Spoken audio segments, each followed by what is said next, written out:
Okay, welcome to your video chapter 8 review. Let's get started.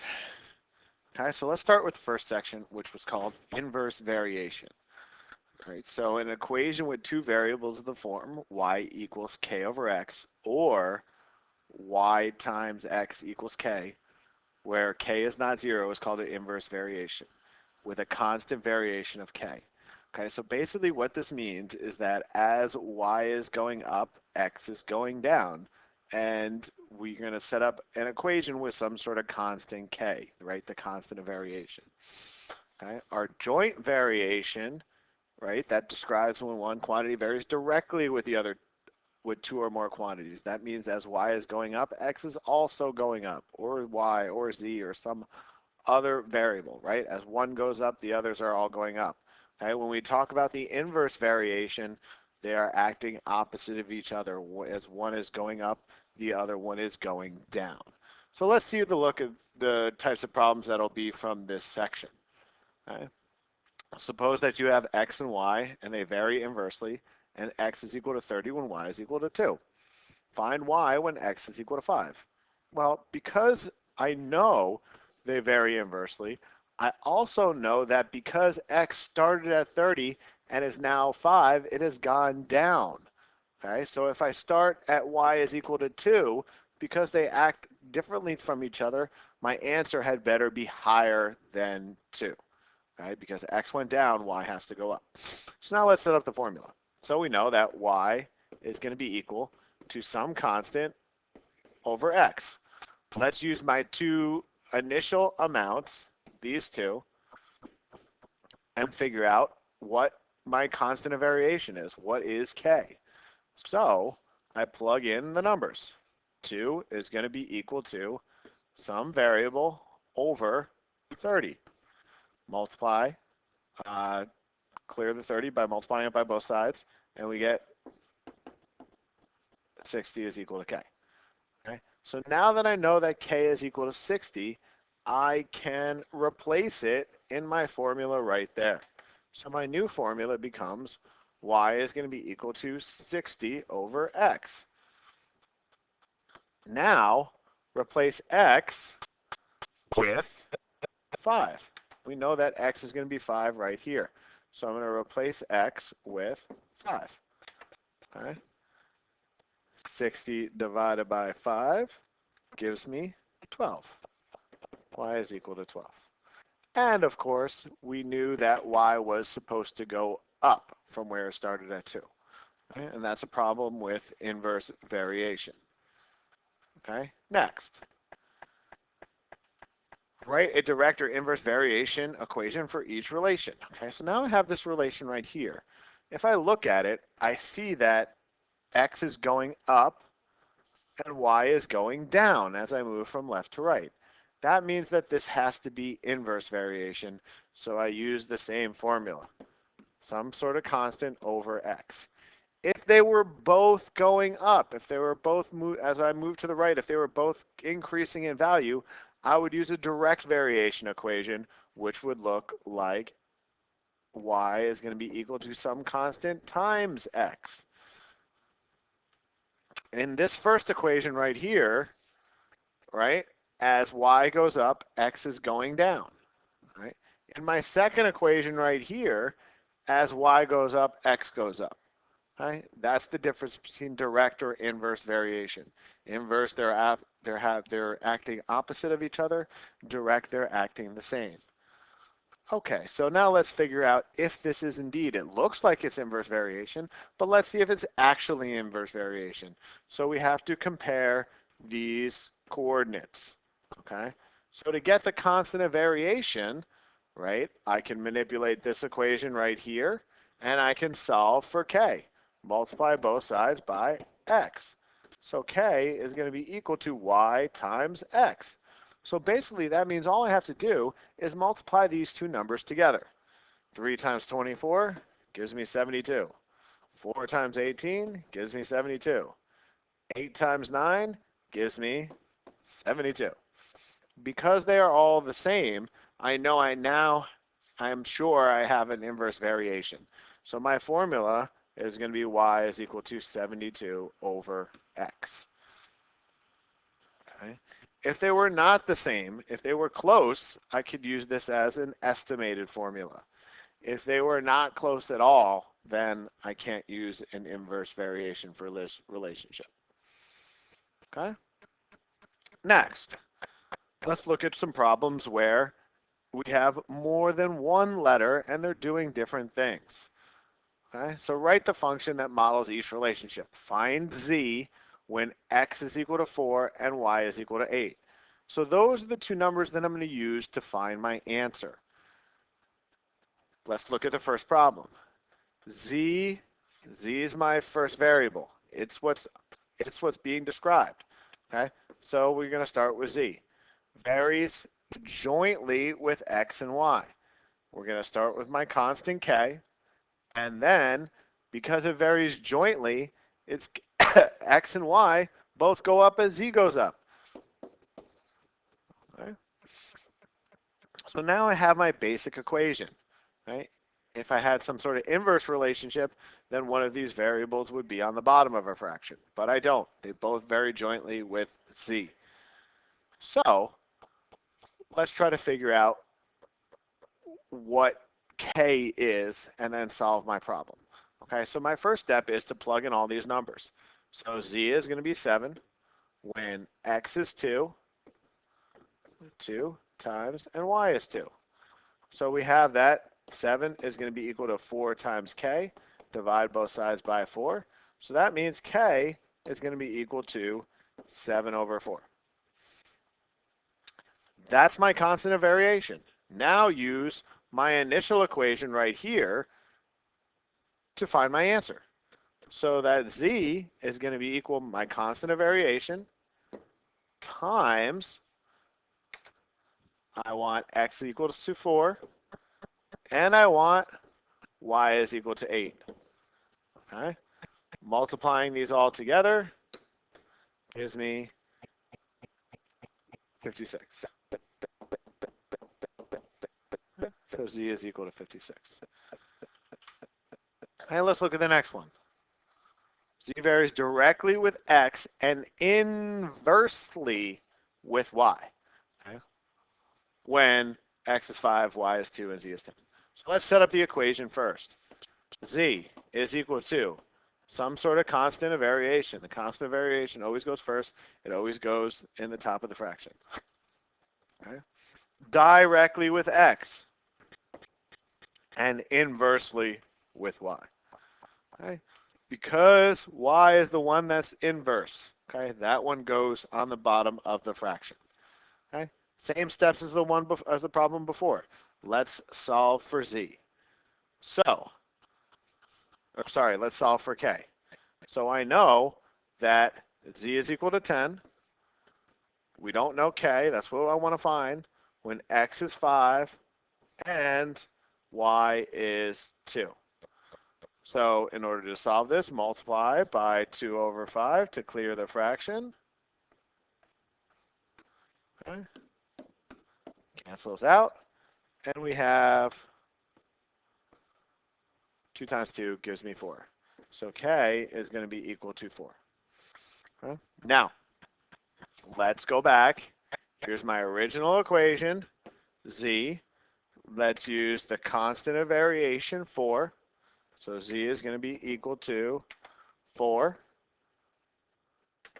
times x, which is 4, over y, which is 8. So that gives me 16 over 8, which is z is going to be equal to 2. Okay? Those are the types of problems you'll see with inverse and direct variation. Okay. Next, we have the reciprocal function family. Okay, so the graph of a reciprocal function has two parts called branches. Okay? The graph of y is equal to k divided by x minus b plus c is a translation of the parent function which is right here. Y is equal to k over x. This translation goes B horizontally, that's my horizontal translations, and C units vertically, that's my vertical translation. It has a vertical asymptote at x equals b and a horizontal asymptote at y equals c. So basically, when we look at this function, right, the reciprocal function, right, it's going to have my variable in the bottom, and that's the only variable that it's going to have. It's going to have some sort of constant up here, and it's going to have numbers for b and c. Right? If we have variables in the top also, it becomes the next type of function that we'll talk about. It becomes a rational function. Right? This is going to be a very specific set of functions called reciprocal functions. Right? This is a reciprocal function. It has a constant up here. It has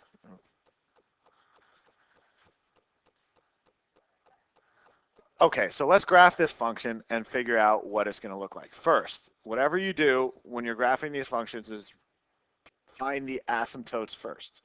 Okay? My first asymptote is going to be here. Okay? This is going to be the vertical asymptote. It's going to be shifted 1 unit to the left. So let's put that on the graph right there. Okay? Next, we have this number right here. That tells me the horizontal asymptote. The horizontal asymptote has shifted 8 units down. So let's count. 1, 2, 3, 4, 5, 6, 7, 8. Here we go.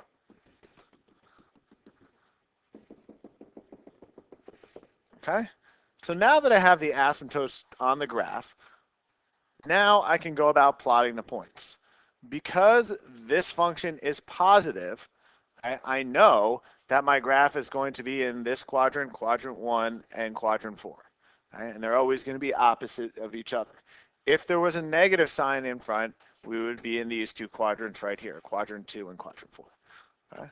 So let's try to graph this and see exactly what it looks like.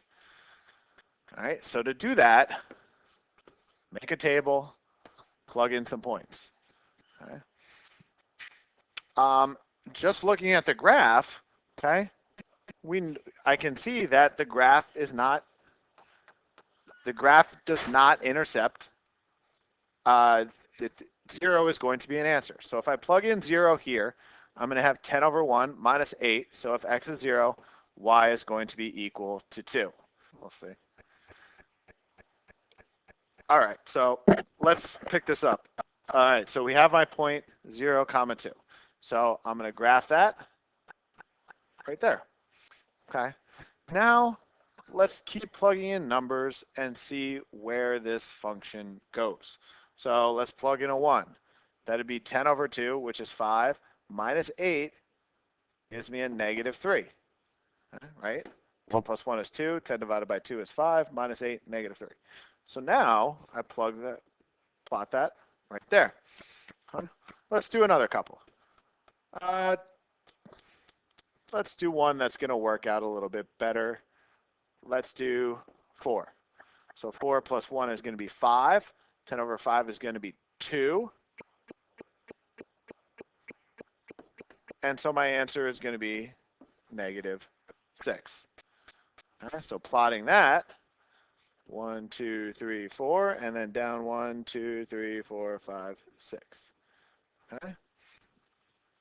Let's pop in one more number. Let's pop in 9. If I plot 9, okay, that would be 10 over 10. That would be 1. 1 minus 8 is going to be negative 7. So 1, 2, 3, 4, 5, 6, 7, 8, 9, and then down 1, 2, 3, 7. Okay, so now here I see that I can make a nice curve. Remember, your line should never hit the asymptote, and we'll make our graph in blue. Your line should never hit the asymptote. So if I start at the top, I should start right by the asymptote, draw my line, intersect with the different points, and that didn't really work out too well.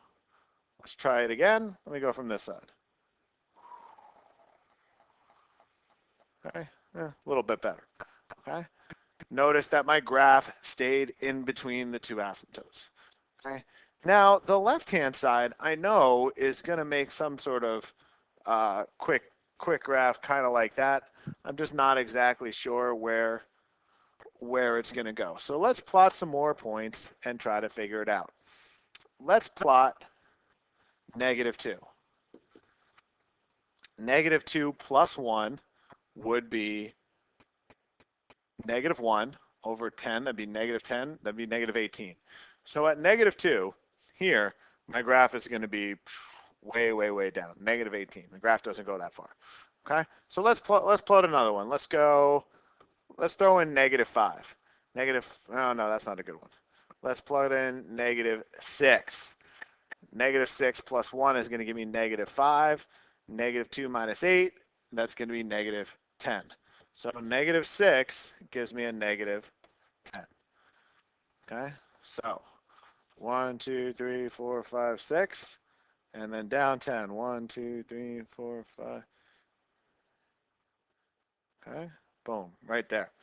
Okay, so basically this graph is not great for this particular size graph paper. I should have gotten a little bit bigger one. Basically what's going to be happening is we're going to go down sort of that way. Okay, but the important thing to take away from this is that when you're going to graph this, draw the asymptotes first and plot some points in order until you can actually graph the curve. All right, so let's look at the next section, which is 8.3, rational functions and their graphs. So now a rational function has points of discontinuity for every real zero of q of x. That is everything that makes the denominator equal to 0. Every function that makes the denominator equal to 0 is called a discontinuity. There are two types of discontinuities. There is a vertical asymptote, or if you can cancel it out with something in the numerator, it becomes something called a whole, okay, or removable discontinuity. Okay. Okay, so if P of x and Q of x have no common factors, then f of x has a vertical asymptote when Q of x equals 0, right? That's just what we said. Anywhere the denominator is equal to 0, then you have a vertical asymptote. If they have anything in common, right, common real zeros, then there's a whole at x equals a. Okay? These three talk about horizontal asymptotes. Okay? In order to figure out horizontal asymptotes, we look at the degree of the numerator versus the degree of the denominator. If the degree of the numerator is bigger, then there's a horizontal asymptote at 0. If the degree of the numerator is the same as the degree in the denominator, then there's a horizontal asymptote at the two leading coefficients of the things that have the greatest degree in the numerator and the denominator. So a would be the leading coefficient of the biggest degree term in the numerator. B would be the leading coefficient of the greatest term in the denominator. And then you just put those two numbers over each other, and that is the formula for the horizontal asymptote. If the degree of the top is greater than the degree of the bottom, then there's no horizontal asymptote. Okay, so degree less than is 0, equal to leading coefficients divided by each other, greater than, no horizontal asymptote.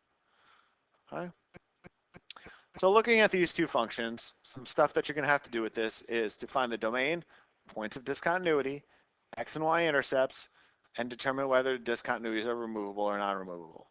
The easiest way to do it is to factor. Factor these two expressions to figure out what exactly is going on. So this first one, nothing I can do with the top, okay?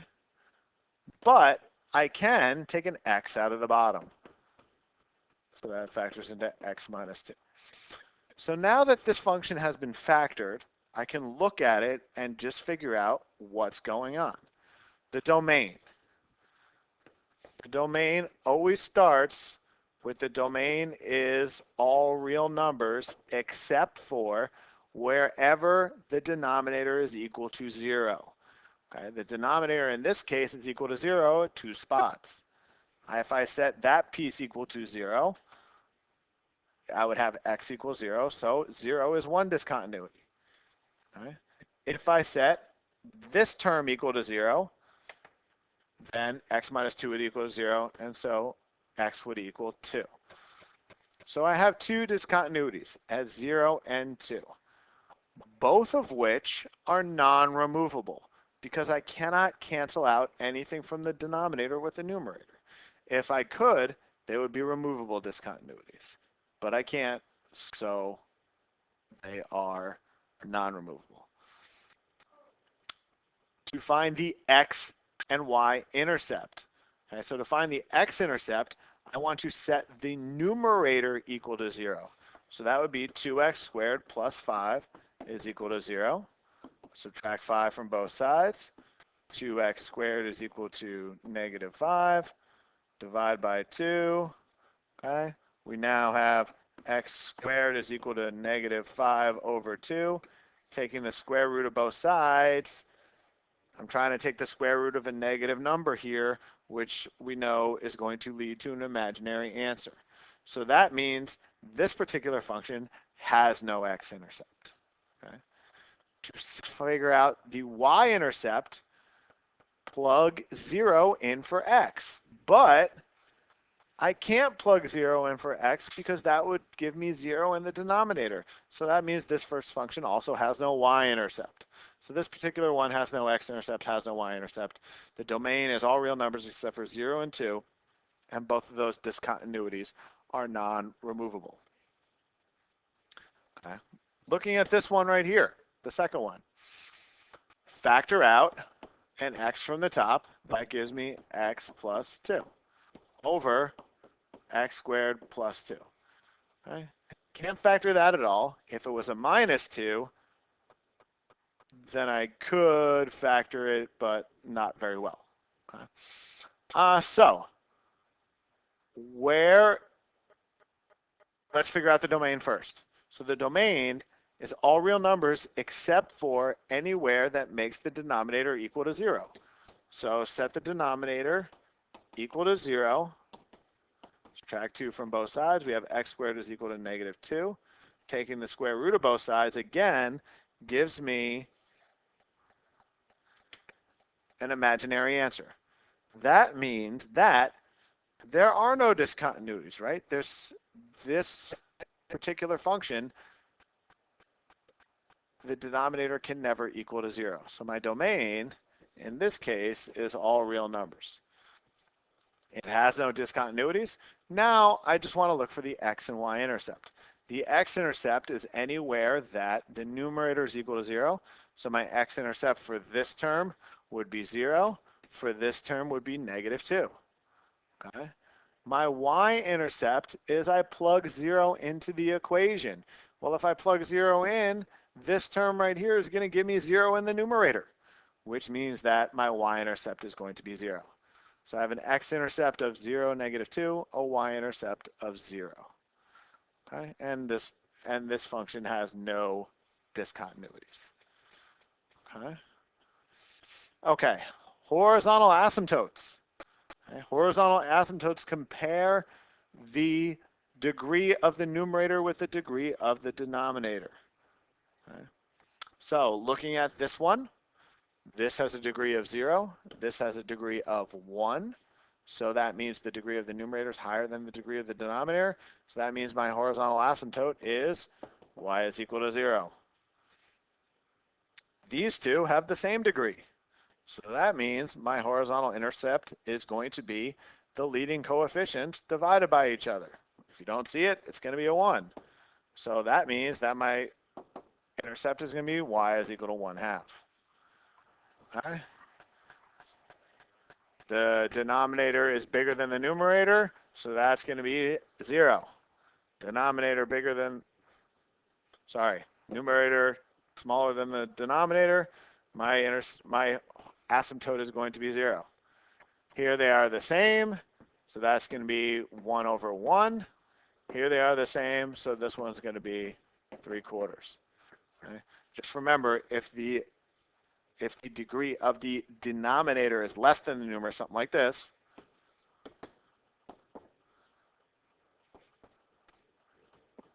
okay, then this has no horizontal asymptote. Okay? That you could reduce, but even something like that. Okay? So this would have no horizontal asymptote because the degree of the denominator is less than the numerator. Still has a discontinuity at 1, but no no horizontal asymptote. Vertical asymptote at 1, no horizontal.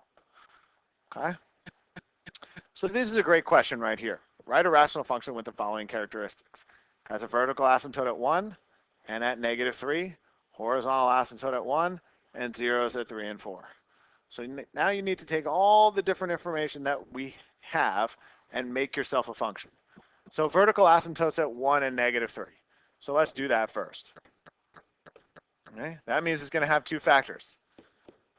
And when I set them equal to 0, they're going to give me a 1. So that's going to be x minus 1 and x plus 3.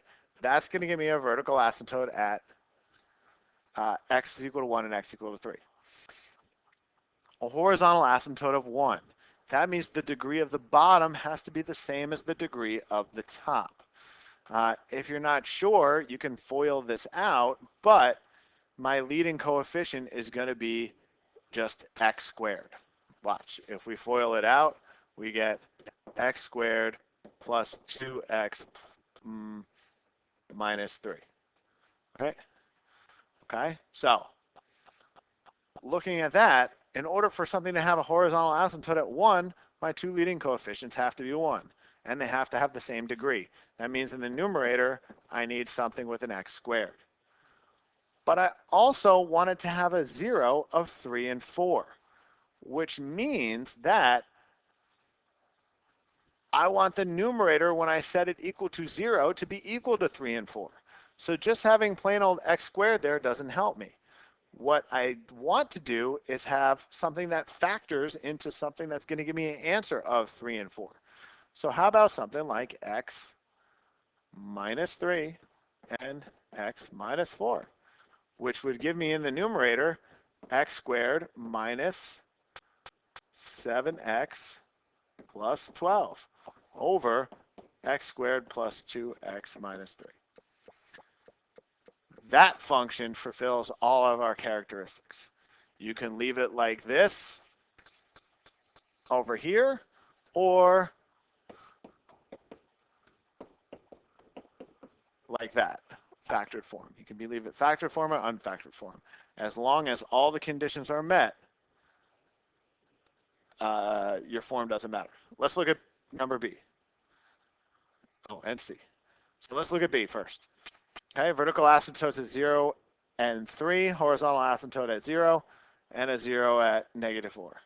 Okay, so this tells me that my vertical asymptotes are going to be 0 and x minus 3, a horizontal asymptote at 0, which means that whatever's in the numerator, the degree of the numerator has to be less than the denominator. Well, if I were to expand that, I would have x squared on the bottom, so I can only have at most x at the top. And to have a 0 at -4, I need something that would give me -4 if I set it equal to 0. Okay? So that would be my function. And I could expand that too if I wanted. Okay? For C, vertical asymptotes at -2 and 2, horizontal asymptote at 3, and only 1, 0 at -1. Okay, so let's take care of the vertical asymptotes first. So this is going to give me x minus 2 and x plus 2. Both of those, when I set them equal to 0, will give me -2 and 2.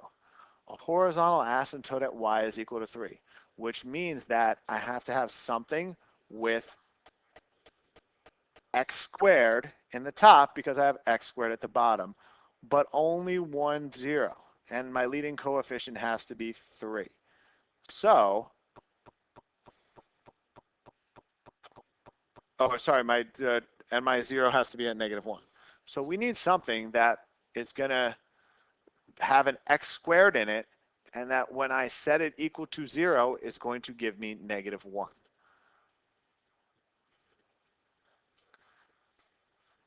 So that's going to be something like that. And no, that's going to have 2 zeros.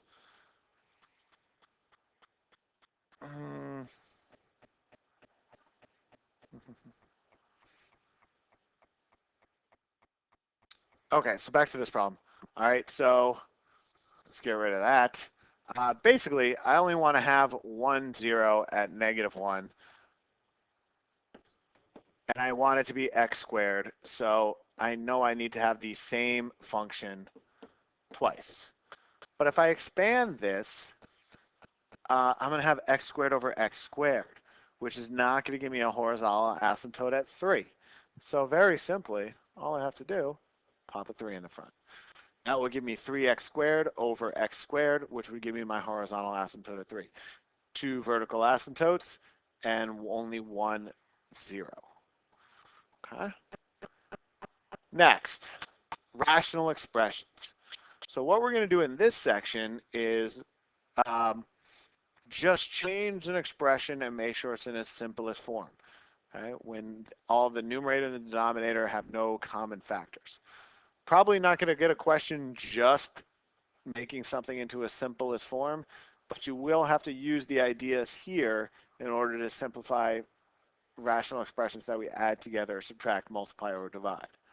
So let's just take a look. The first thing you're going to want to do on all of these is factor it. Okay? So the top is not going to factor at all, but the bottom will. The bottom has an x in common. It also has a 2 in common. So I can pull out a 2x. What's going to be left there? Well, that's going to be a 2x there, because 2x times 2x gives me my 4x squared. Minus 1 because there's nothing left. Okay? Now, anytime you have multiplication, you can cancel things out. Okay?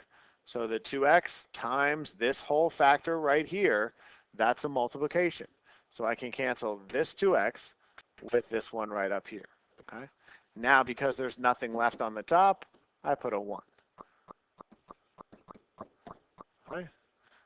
These do not cancel or subtract or do anything because they are different parts of the fraction.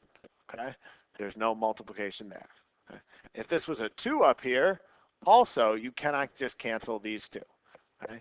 Because the whole, if you're going to cancel something, it has to be multiplication across the whole fraction. Okay? Again, across the whole factor. Okay? So looking at this one down here, the next one. I want to factor this, and of course, when I factor something, I want x squared to be positive. So let's first take out a negative. Okay, let's factor out a negative, and now this turns into a positive x squared. This turns into a plus x, and this turns into a minus 12 over. Okay, and if I distribute that negative and rearrange it, I'll get back to where I started. Okay, over something with the, well, let's just rewrite it. X squared minus 8x plus 15. Okay? Now I want to be able to factor the top and the bottom. So on the top, I want the factors of 12 that subtract to 1. Subtract to positive 1, that's going to be x plus 4, x minus 3, all over the factors of 15 that subtract to negative 8. Oh, sorry. All right. That was a plus. Okay, that helped. The factors of 15 that add to 8, much better, which is going to be x minus 5, x minus 3. Okay. Now notice that both the numerator and the denominator have an x minus 3 factor. I can cancel those out, leaving me with my answer. But let's go back up here to the top. State restriction on the variables. Okay, so anything that you cancel out, you have to say x cannot be equal to, well, we got rid of this 2x on the bottom, but if I plugged a 0 into my original equation, if you look here, if I plugged a 0 in there, I would have 0 minus 0, which is 0 on the bottom, on the denominator of a fraction. Can't do it. Okay? Looking at this factor right here, x is also not equal to 1/2. That 0 is a whole because I was able to cancel it out. 1/2 is a vertical asymptote. All right. Then the next one. All right. X here cannot be equal to 5 because that's what we see in this factor right here, but it also cannot be equal to 3. 3 is a whole, 5 is a vertical asymptote. Okay. So now when we get to multiplying, before we multiply, we could try to simplify these two equations, or we can just multiply them together and then try to cancel it from there. I like to cancel things first, and you can do this because it's multiplication. So the y's could cancel, okay? 2 of these x's could cancel with 2 of those x's, which leaves me x squared. The 4 could cancel with the 12 to leave me with a 3, okay? So now if we look what's left, we have a 7 up top, and on the bottom, all that's left is the 5 times 3, which is going to be 15x squared. Now, one of my restrictions here was y can't be equal to 0 because of my original term right there. Okay? Also, x can't be equal to 0 because of my original term right here and my answer.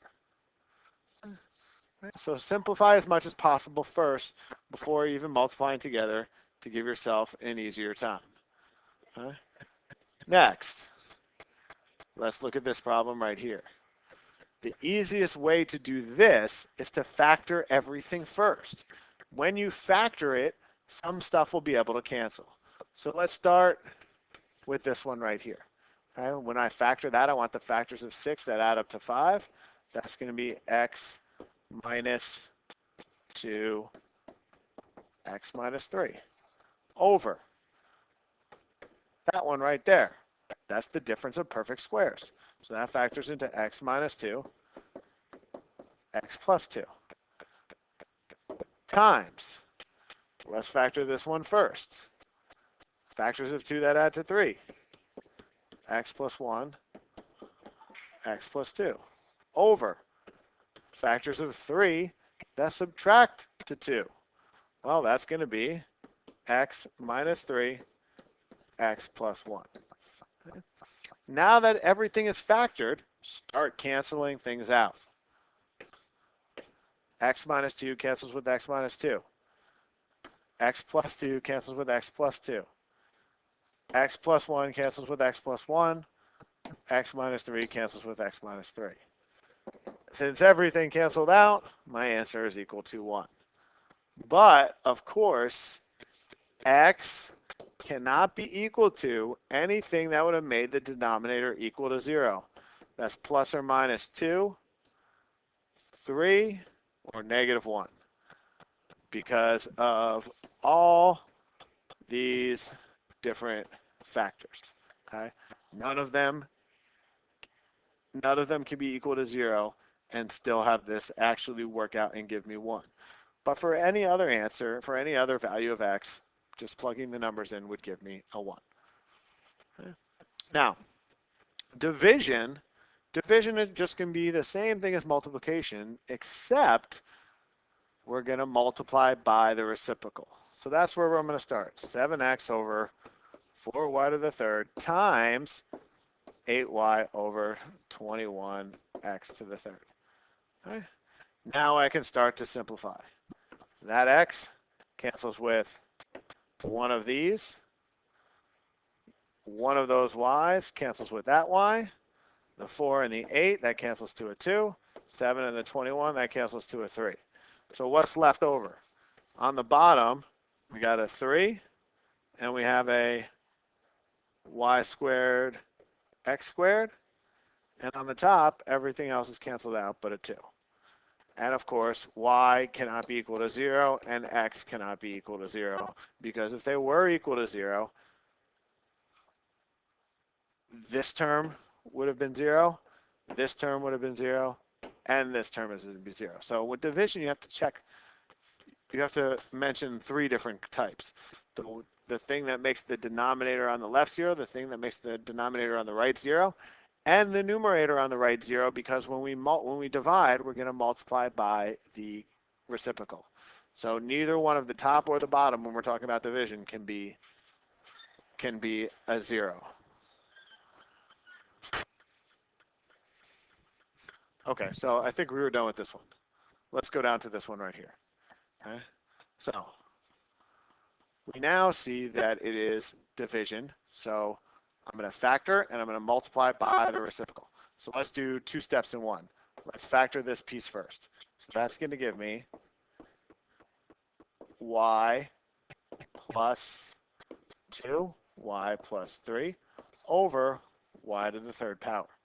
Now I'm going to multiply by the reciprocal. So the bottom right here goes to the top over, and now I'm going to factor this and throw it into the bottom. Factors of 10 that subtract to 3 are going to be x plus 5 times x minus 2.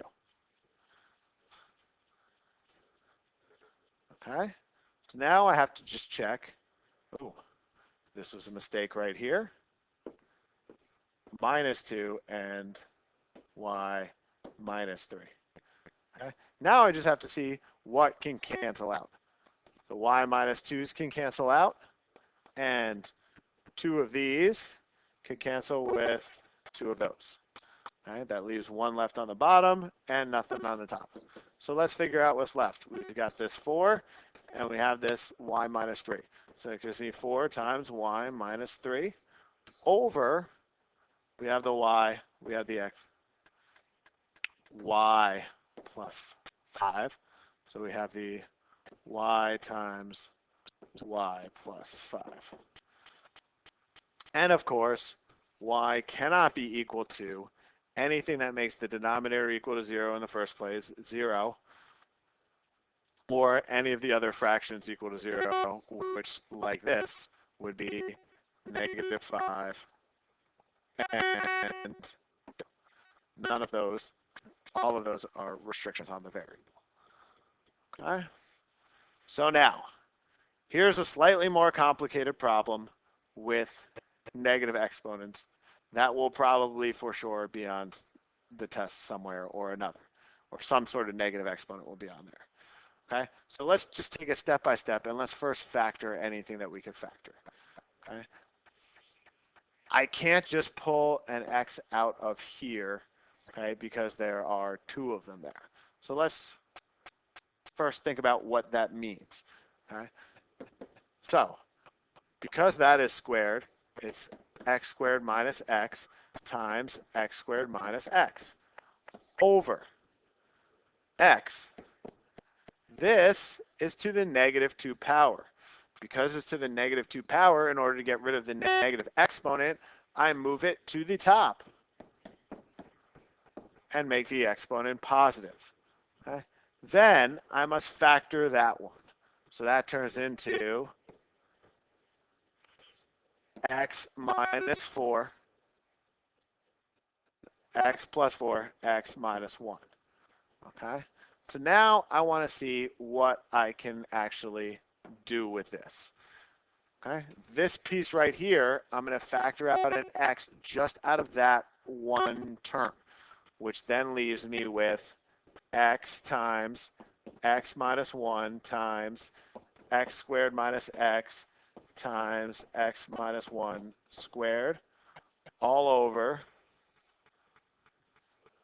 x, x plus 4, x minus 1. Okay? Now I can go about canceling things. The x's cancel. Okay? The x minus 1's cancel. Okay? And unfortunately, that is all. So now my answer becomes x squared minus x, x minus 1 squared over x plus 4, where x cannot be equal to 0, negative 4, 1. And any other ones? Nope, that's it. Okay, good. Okay. Just remember what that does. Remember what negative exponents do. They move stuff from the bottom of a fraction to the top of the fraction, or from the top of the fraction to the bottom of the fraction. Definitely expect some sort of negative exponent. Okay? Next. Hold on.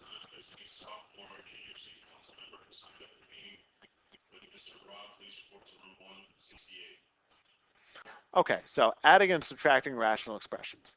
So to add or to subtract rational expressions with the different denominators, write them each expression with the LCD. Factor it first in order to find the LCD. Makes it a lot easier.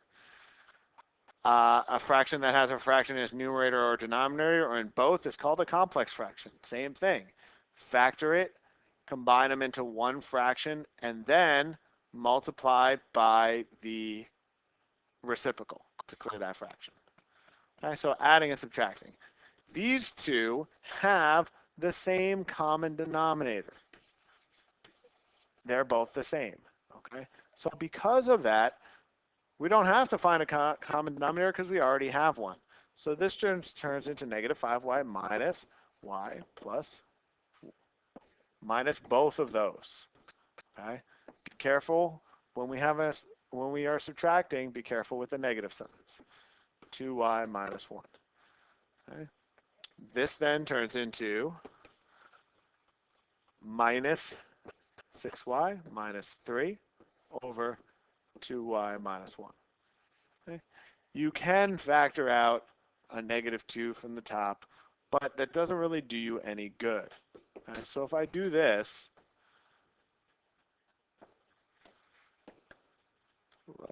oh no, never mind. What was I doing? Can't do that. You can factor out a negative 3, but that does you even less. Okay. What I was trying to say is don't cancel this like this. Okay. You can only cancel things if they are cross multiplication, not cross division. So that's the simplest that we can get for there. And we'll try this one in a second. Okay, so let's take a look at this next problem. Okay, first thing you should do is factor it, find the common denominator, put them together. Okay, so first, factor the bottom. That gives me x, what do we got? 3 and 2, so x minus 3, x plus 2, plus 4 over, factors of 4 that add to 4, this is going to be 2 and 2, x plus 2, x plus 2, right? It'd be x plus 2 squared. Okay. On the left-hand side, this term right here, it's got an x minus 3, it's got an x plus 2. This one already has an x plus 2, but it's got 2 of them. So my common denominator, when I put these together, is going to have 2 x plus 2's and an x plus 3. Okay? So that means that this term is missing an x plus 2. So it turns into 5x times x plus 2. This term is missing an x plus 3. So plus 4 times x plus 3. And now I can simplify and then try to cancel anything out. So the numerator turns into 5x squared plus 10x plus 4x plus 12. The 10 and the 4 give me a 14x. Now, let's see. I can't factor out anything, but let's see if I can factor this into something. 2 and 6, 3 and 4. Have to add up to 14. No. 10, 16, no. I don't see anything. Let's just double check this.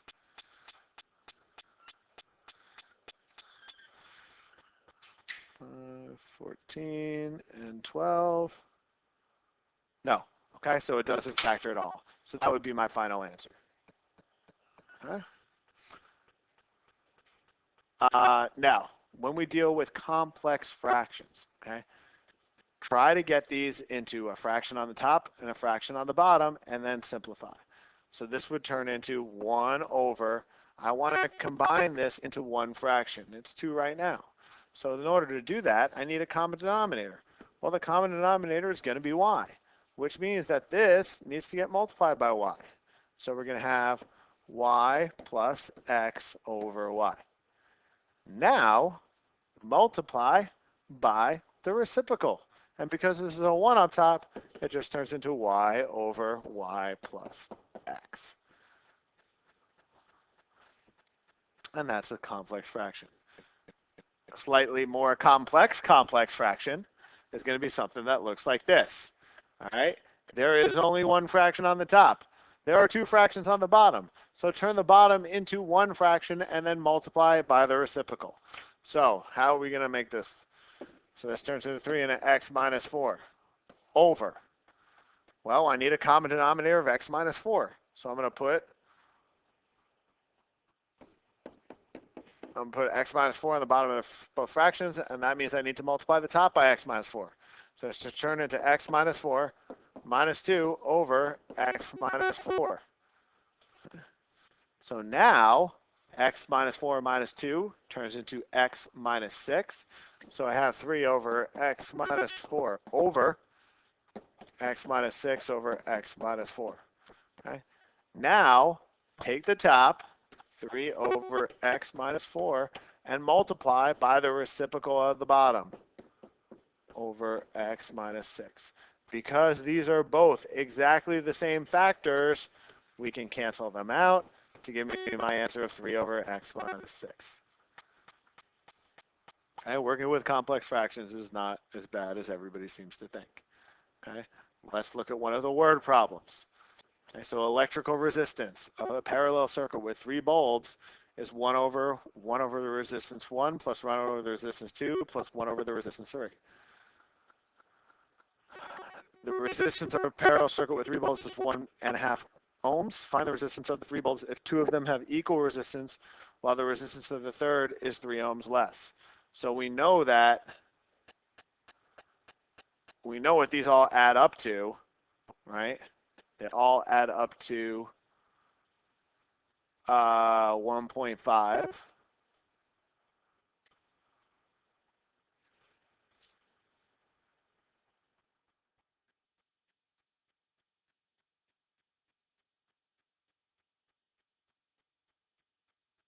Okay, so let's set this up. So 1.5 is going to be equal to 1 over 1 over the resistance 1 plus 1 over the resistance 2 plus 1 over the resistance 3. Okay? 2 of them have equal resistances. I don't know what they are, but I know they're the same. And the last one is 3 less. So there's my complex fraction. Now, simplify with a common denominator. The common denominator in the bottom is going to be x times x minus 3 all over, well, the first one is missing an x minus 3 plus an x minus 3 plus an x all over 1, which gives me 1 over 3x minus 6 over x times x minus 3. And flipping this over gives me, and this is of course equal to 1.5, right? In order to simplify that, I'm going to multiply by the reciprocal, multiply it by 1, we get the same thing. X times x minus 3 over 3x minus 6. I can attempt to, I can do something even better. I should have factored this. So if I apply the 3 there, that gives me,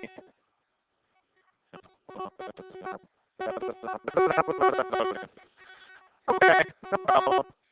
So cross multiply and let's see where we're at. So 3 times 1.5 That gives me 4.5 times x minus 2 is equal to x times x minus 3. This problem is starting to get a little bit ugly.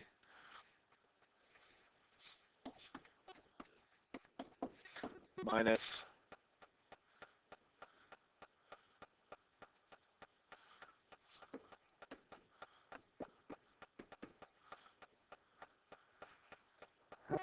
so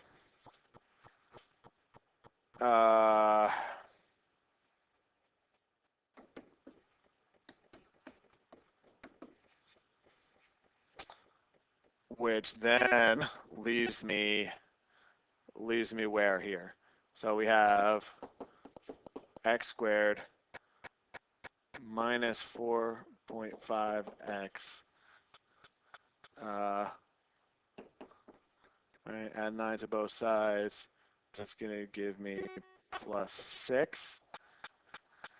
I should clear that fraction. Clear that fraction, multiply everything by 2. I should have never factored out that 2, but that's okay. So that's 2x squared minus 9x plus 12. And hopefully this factors 2 minus 9, 12. No, it doesn't, which means I probably did something wrong. So I'll have to come back and look at this because I am definitely running out of time. So let's go to the last one, solving radical equations. Rational equations often require multiplying each side by an algebraic expression, and this could introduce an extra range of solutions. Okay, so make sure anytime you do this, always check your answers. Okay, so here we go. Let's solve these very quickly. My common denominator here, always find a common denominator. My common denominator here is going to be an 8. Okay, so that is going to change that to 2 over 8 plus 8x over 8 is equal to x over 8. Okay, once I have an equation with all the same denominators, my numerators can be equal to each other. So we have 2 plus 8x is equal to x. Subtract x from both sides, or subtract 2 from both sides, subtract x from both sides. Either way, we get 7x is equal to negative 2. So x is going to equal to negative 2 over 7. Okay. Next, for this guy right here, my common denominator is going to be a 4x. That means that this needs an x, which means that turns into 5x squared. That needs a 4, which turns this into a minus 12, equals this needs an x, which turns into x. 5x squared minus x minus 12 is equal to 0. And maybe I'll have better luck with this one. Hopefully this one factors.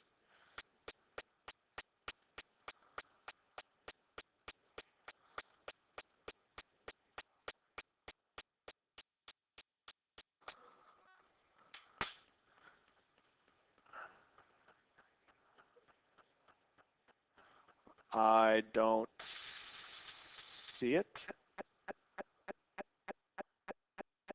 Okay, I'll have to come back to this one too.